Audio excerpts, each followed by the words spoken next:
says, what a person does not do while, I can't read this. What a person does not do while he still has the power that the Creator has given him, he will not have another opportunity for doing in the grave. For at that time, he will no longer possess the power of choice and free will that was given to him. And I'm going, that's interesting. I never thought about that before. My eyes are going, I couldn't read that well. What it's saying is power and free will. I'm sorry, what? The power of free will. The power of free. They're basically saying that the power of free will ends when you leave Earth. When you leave this body. When you leave Earth School or this dimension, or you disagree. I absolutely 100% disagree, because free will is essential to creation in its entirety, and free will is never rescinded. It's not like, oh, you have free will now I got to take it away from you.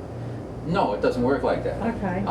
I had never thought of it before, and I'm going, gosh, what a. That means that's to me true death if you didn't have free will. Well, it would be an ending of self. Yeah. In terms of the individual. The way I like to describe soul or spirit, I would say that we are units of consciousness. We're a unit of consciousness, because what is God? God is conscious. God is consciousness. And we're units of that. We are individualized units of that, and that's what affords us free will. When we look at, I know some people don't like the Trinity, right? And I've said the Father, the Son, the Holy Spirit, as Christians would call it, the Holy Spirit, and the Father, right?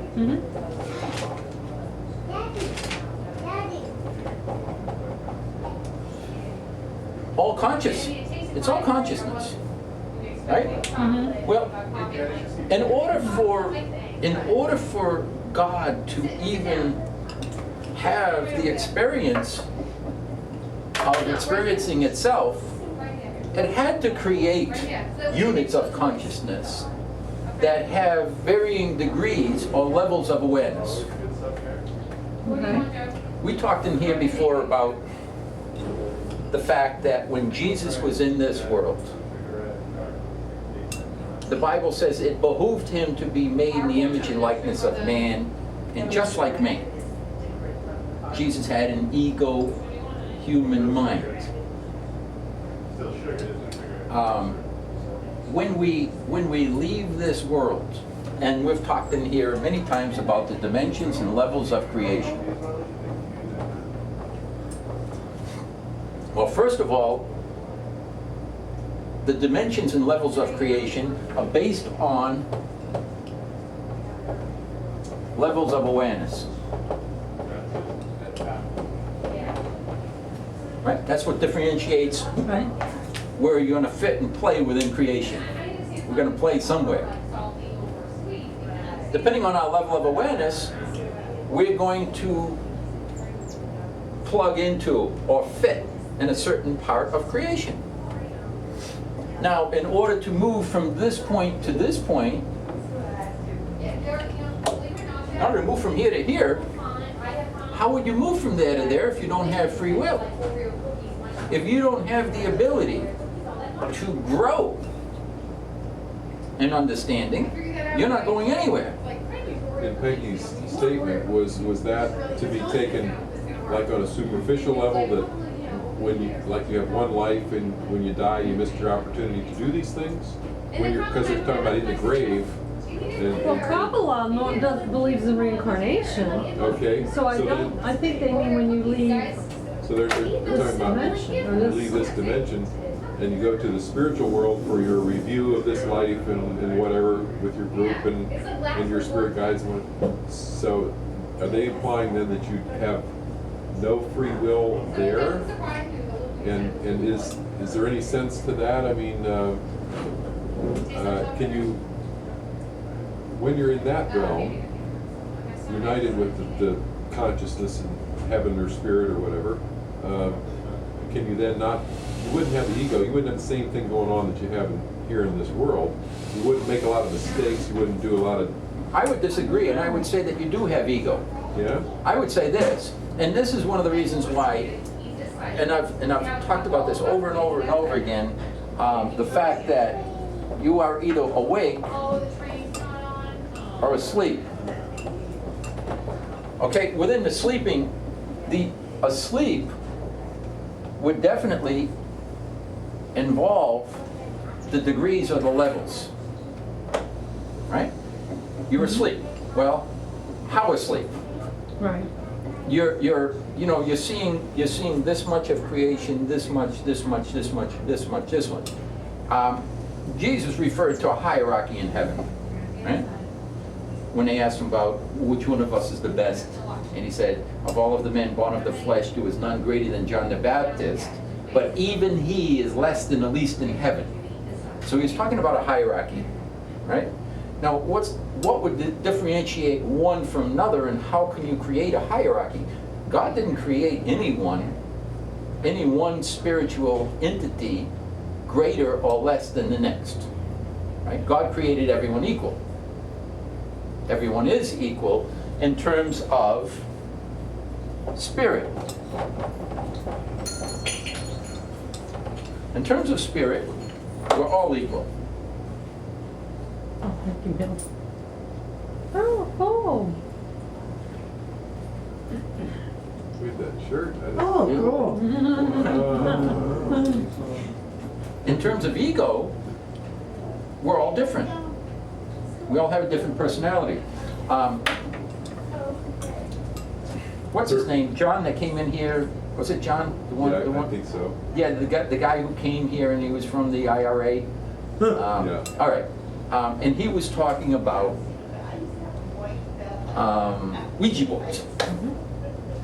Don't go there because it's evil.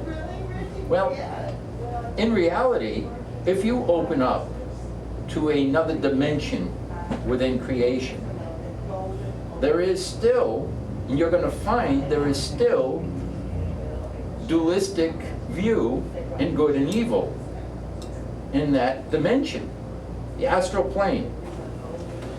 Many people will listen and they hear a spirit come to them and tell them to do some stupid thing or kill somebody, or and I had to do it because I was instructed to do it, right? I heard this voice. Well, Aunt Millie comes and is still worried about the money under the dresser, or still has an attachment to this world, right? They're still of the same mindset that they were at when they left. Okay? Mm-hmm. They didn't drop all of their attachments to this physical world. From the awakened state, when you're awake to the ultimate reality that exists, you really don't have an attachment to the details of the dream. You don't. When you're within the dream, when you're in the confines of the dream, it's the most important thing is what you see and the desired results that you have in your mind, right? Because that's what's important to you. The world's beyond this. You still have whatever vibration somebody's moved themselves to, that's where they are. That does make sense that they would be at that level, and that's why we come back here to learn and progress and move to higher levels and through our lessons. But then when we pass into the spirit realm, I kind of got the impression that that's a happy and safe place, and you can relax, and you're not under a lot of pressure, you're not making a lot of mistakes, a lot of judgments, a lot of choices. It's kind of a replenishing and relaxing sort of a thing. Maybe you can review what you've learned, and but I thought you kind of had to come back here to make the next step forward, and you can take on a real tough learning process or an easy lifetime or something of that to make progress. I thought you kind of had to come back here to do it. It says different dimensions, or you have levels of awareness. I envision, and I could be totally wrong, I love to hear Bruce's take on this, the spirit soul group, spirit world that I'm going to go to is going to be one with the same level of consciousness that I have here. So of course there's a comfort zone. Of course you're, you know, Bruce is going to go to the level of awareness that he's at. So you are surrounded by people you're comfortable, souls that you're comfortable with, because you're going to be there with like minds, much more like minds than you're dealing with here. Yeah. But if you, that's where heaven and hell concept can come in. If you're not very aware and you surround yourself, I mean, in this life with killers and all that, then that's the group you're going to be with when you're there. So you're not going to be on the same comfort zone as, say, somebody who is at Bruce's level. Would you say I'm on the right track? Yeah, you're definitely on the right track in that. Wouldn't even bad people, when they pass into the spirit world, get a little bit of a rest and get to review what they did and Well, let me say this: there is no such thing as they wouldn't be robbing castles in heaven and doing all these bad things that they do down here. No, they're not going to. They No. would just be on that, they'll be grouped with their... They'll be grouped with a like frequency, and we're all going to be grouped with a like frequency. We always are. Ultimately, to me, and this is why I keep emphasizing over and over again, this is A, this is B, A or B. A is totally awake. And ultimately, this is what I know that I'm in this world to share with people, is that you have the capacity, you have it within you to experience the fullness of creation and awaken to unconditional love. The vibration of unconditional love is there for you. It's there for all of us. You can embrace that and you can experience the fullness. Or you can choose not to and experience something within the dream. And this is why I say this is the dream. But within the dream lasts as long as you choose to hang on. As long as you choose to hang on to something that's not true, it's going to be your experience. Does the dream continue in the spirit world? Absolutely. Absolutely it does. And this is where, if you read the Even after Bible... we die and pass on into spirit form and energy, we're still asleep in a dream? Absolutely. Within If you the left different here- dimensions. if You're you- in a different you're in a different dimension, but you're still in a dream. All right, if you left here asleep, you're going to Remain asleep. You're going to stay asleep. If you wake up here, you're going to be awake. The Bible talks about a war going on in heaven. You ever hear or read about that? You brought Okay. it up before. I have. Well, Gary says, did you ever read about it in the Bible? No, There was a war yes. going on in heaven? I just heard about it, I don't know All the right. details. I can't tell you exactly, I'd have to go looking for it. But it says this: heaven was shut down for 3 years. This is the way it reads in the Bible. Heaven was shut down for 3 years because there was a war going on. Okay, now, first of all, if heaven is the place where the veil is removed and we are consciously cognizant of our universal oneness, could there be a war? It can't be a war. It's impossible. And I say this in this world. Imagine just for a moment and I put this on the back of my first book, It's All One Truth. I said, imagine for a moment that we all woke up and recognized God has no limits. We look at God for what God is. Well, I look around the world and I can't find one person or one thing that is not part of that universal consciousness that some call God. Right? I think we'd all agree with that. The moment we recognize that as a reality and then now start living it, now I recognize the people are awake or they're asleep. Right? You start to recognize what Christ meant when he's looking down. Forgive them, Father. They know not what they do. They're just asleep. Okay. So they're acting out of whatever. They have some kind of belief system. They have some erroneous thoughts. They have whatever it is, whatever they're hanging on to. It's not true. It's not the true reality that is. It's their belief in that moment. Right?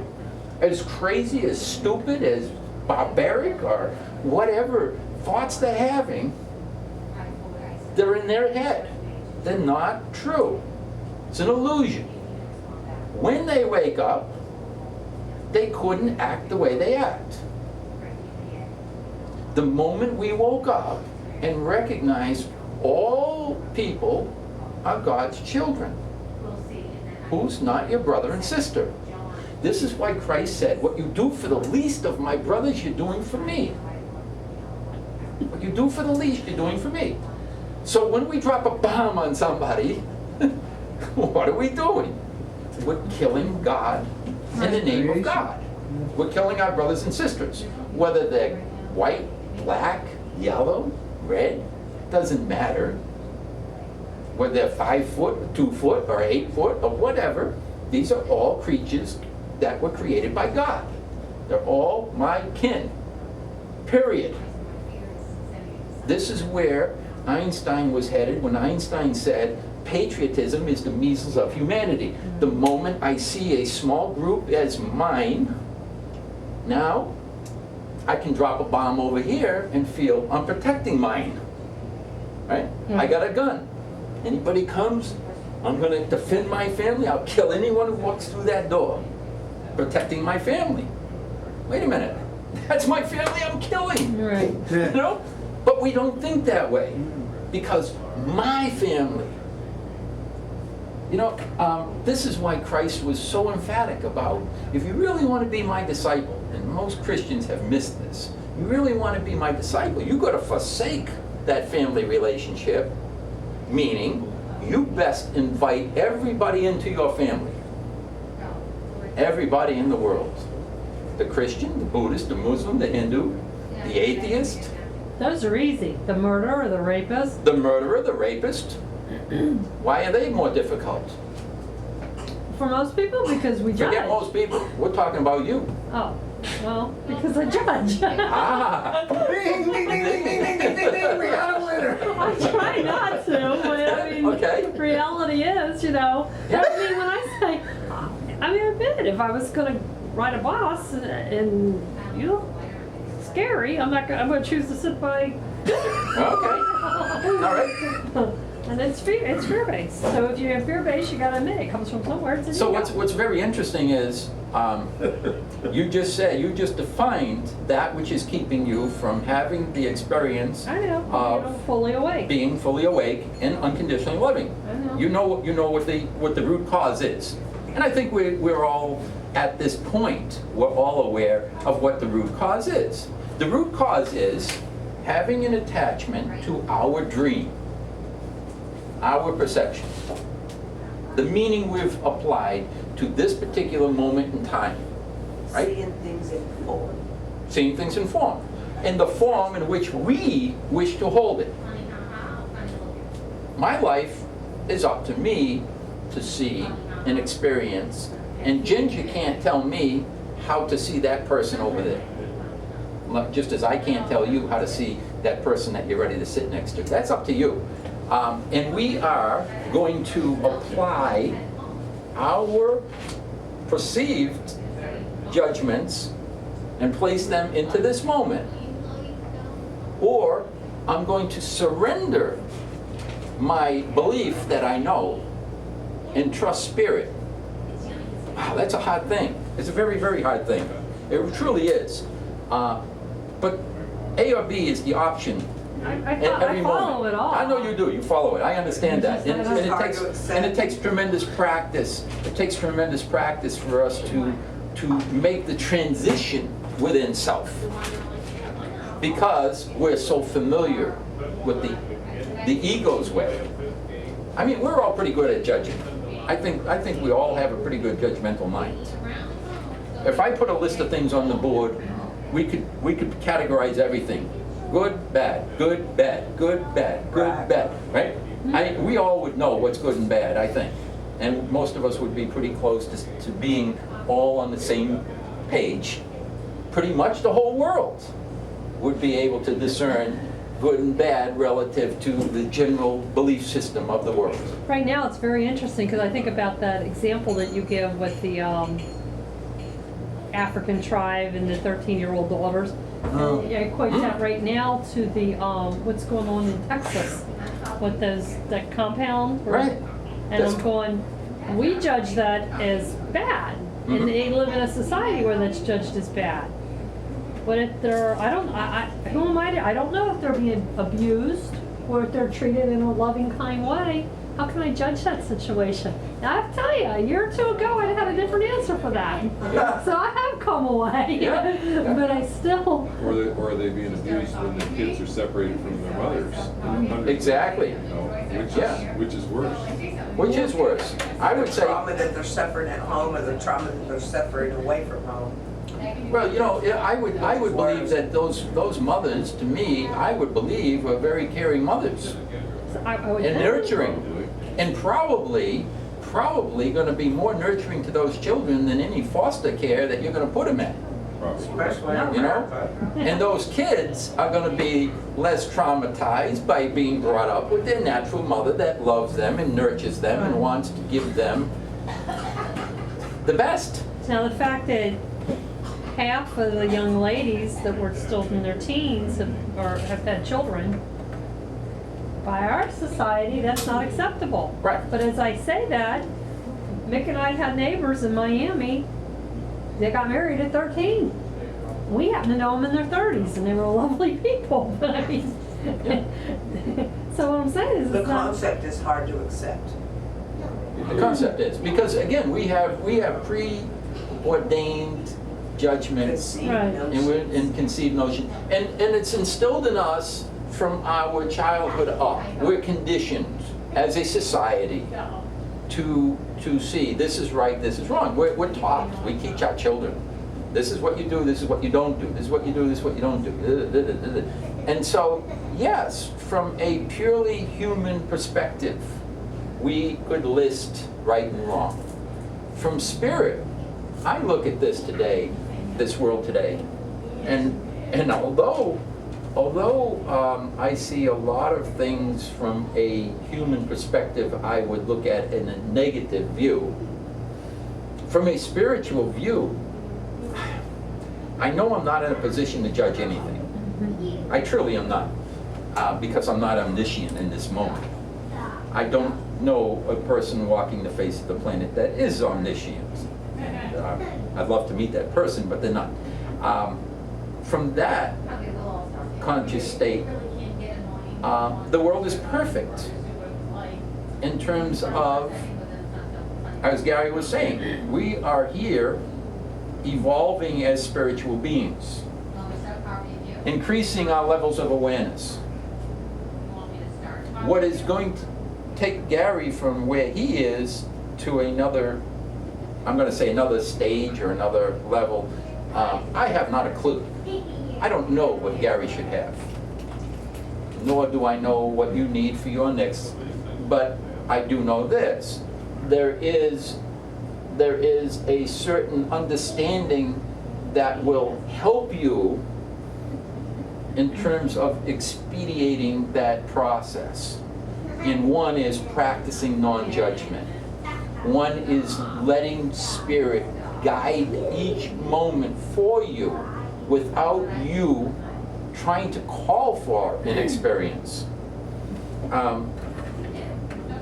We have now this big secret. The big secret's out. The law of attraction. Oh, wow. Isn't that something? What I think is going to be drawn and attracted to me. Well, yeah, of course. From a spiritual view, I know that my job is to stay away from my ego intellectual mind. I mean, I have one, same as everyone else. I know how to think if I want to use it. But I have chosen to put myself and be available for spirit on a whole different plane. I'm here to serve. Well, what does that mean? I don't know what I'm supposed to do. All I know is in this moment I'm supposed to have a conversation. Here we are, with sharing. What does that mean I'm going to do tomorrow? I don't know. The moment I look with my mind, and I've done this many times, and I think we all do this, the moment I look with my mind and look at the world and think, I know what they need. Here's what they need. they need such and such. I'm all wet. I'm all wet. Now what that means is I need another lesson. I remember months ago, I remember putting something on this board and I said, in every given moment, you are experiencing love, which I equate with God, agape love. I'm not talking about romantic love. You're experiencing God, and what I mean by that is from a awake, conscious state, or you're experiencing a lesson. A or B. And they're both good. Well, they are both good. Beneficial.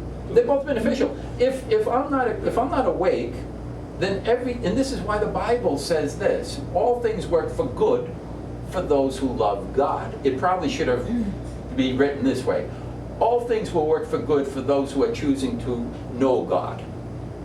If you put it that way, then there is no bad, right? Now, whatever is in our world is there to afford us an opportunity to grow. Such as Peggy's example just a minute ago. She now has seen a transition within self from where you were to where you are. Now you can look at that situation from different eyes. Wow. So now do you see how that becomes a catalyst for your growth? Yeah. Now it becomes one more hurdle. Wow, I used to see this, now I can let that go. Next, next thing comes. Right. Rest assured, it will come. One of the things that the universe is going to provide for us is opportunities to experience. That's what you're going to find. You're going to find opportunity after opportunity after opportunity. You can experience being the awake individual, or you can experience in a level within the sleeping state. And this is what I keep going back to over and over and over again, is the linear view, that evolutionary track that you're on. And many people are talking about it. That book that Doug brought in here, I glanced at it because he left me one, and I was looking at it. And she's talking in there about humanity evolving to another level. And many people are talking about this. And in terms of the dream, it's going to happen. Is that what you mean, 2012? Is that what that was all about? Well, no, it's not about 2012. It's about the frequency that the world is at right at this moment. And we are at a point in time where, in spite of what you are choosing, individually we can choose and say, I don't want to participate. I don't want to participate in the evolution of consciousness on this plane, in this dimension. Okay? You can say, I don't want that. You will not be exempt from experiencing the change that's taken place. A few years ago, back in '96, I was meditating. This was before I had the experience of seeing the whole, but it was after I was told to write a spiritual book. I didn't know what I was supposed to write.